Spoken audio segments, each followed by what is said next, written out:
সারাদিন রোজা রাখা ইফতার করায় যে মজা, রোজা রাখলো না এরকম লোকেরাও কিন্তু ইফতার করে, করে না?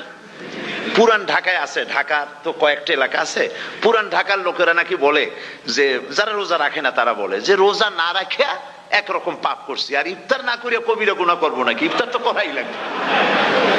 তো খুব মজা করে ইফতার করে তারা।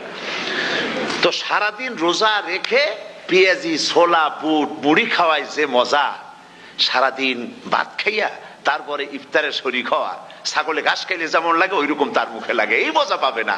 রোজাদারের যে মজা লাগে সেই মজা সে পাবে না।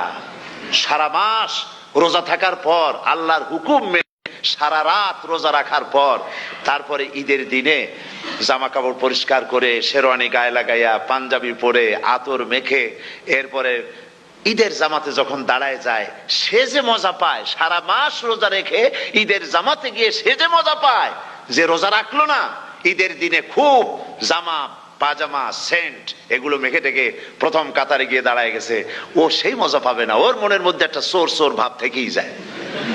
সে মনে মনে ভাবে এই জামাত আমার না, জোর করে আসছি, এইখানে দাঁড়াবার যোগ্যতা আমার নাই।